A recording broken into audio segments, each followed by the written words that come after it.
ভোরের আলো ফুটবার আগেই একজন মেয়ের দিন শুরু হয়। জানালার ধারে ম্লান আলো, চুলে এখনও ঘুমের গন্ধ লেগে আছে। তবু তাকে উঠতেই হয়, কারণ তার থামার অধিকার নেই। ঘরের সবাই তখনও ঘুমে, শুধু সেই জেগে আছে, নীরব দায়িত্বের ডাকে সাড়া দিতে।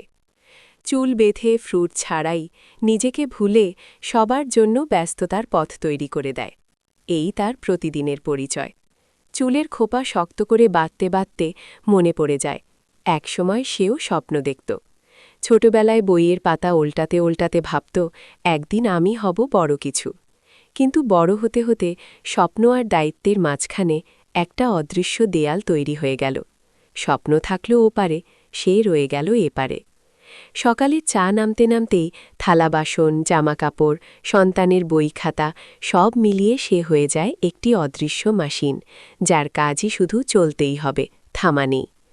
হাসি মুখে সে সবার যত্ন করে, কিন্তু কেউ কি বোঝে তার সেই ভাঙা মনটার কথা?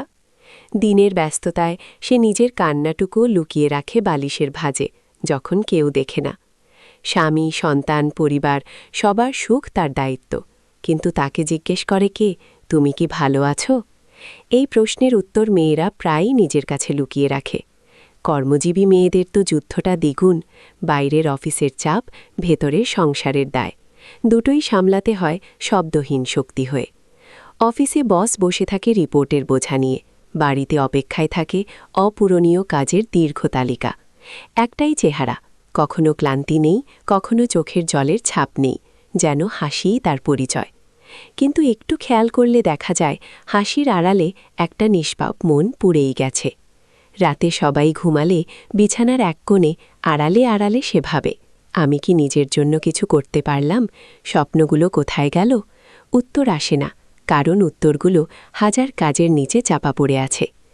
এই পৃথিবীতে মেয়েরা সবচেয়ে বেশি করে দায়িত্ব পালন, ভালোবাসা আর ত্যাগ, কিন্তু সবচেয়ে কম পায় সময়, বিশ্রাম আর নিজের জন্য একটুখানি সম্মান। তারা কাঁদতে জানে, কিন্তু কাদার ফুরসত পায় না। তারা ব্যথা বোঝে, কিন্তু ব্যথা দেখায় না। তারা ভাঙে, কিন্তু ভাঙার শব্দ কেউ শুনতে পায় না। মেয়েদের জীবন যেন একটা লম্বা পথ, যেখানে হাঁটতে হাঁটতে অবসাদ আসে, ক্লান্তি আসে, তবু থামা যায় না। তারা মাতৃত্বের ভার নেয়, তারা সংসার সাজায়, তারা সব ভুলে অন্যের জীবন সুন্দর করে, কিন্তু নিজের জীবনটা কেমন চলছে এই প্রশ্নের উত্তর প্রায়ই তারা নিজেরাও দিতে পারে না। মেয়েদের ব্যস্ততার পেছনে আছে নীরব ত্যাগ, অজস্র কান্না, অগণিত চাওয়া পাওয়ার মাটি হওয়া আর প্রতিদিনের এক গভীর যুদ্ধ, যার কোনো মেডেল নেই, কোনো প্রশংসা নেই, শুধু আছে আরও নতুন কাজের তালিকা। তবুও তারা চলেই যায়, কোনো অভিযোগ ছাড়া, কোনো স্বার্থ ছাড়া, কারণ ভালোবাসাই তাদের সবচেয়ে বড় শক্তি, আর সেই ভালোবাসার জন্যই তারা নিজেদের হারিয়ে ফেলে নির্বিকারভাবে। তাদের ব্যস্ততা কখনো কখনো ঝড়ের মতো, কখনো নদীর মতো শান্ত, কিন্তু কষ্ট সেটা থাকে সবসময় চোখের গভীর কোণে, যা কেউ দেখে না, কিন্তু তারা অনুভব করে প্রতিটি নিঃশ্বাসে।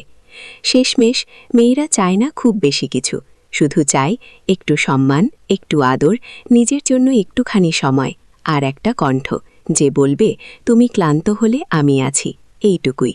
এই সামান্য ভালোবাসাই তাদের পুরো পৃথিবী।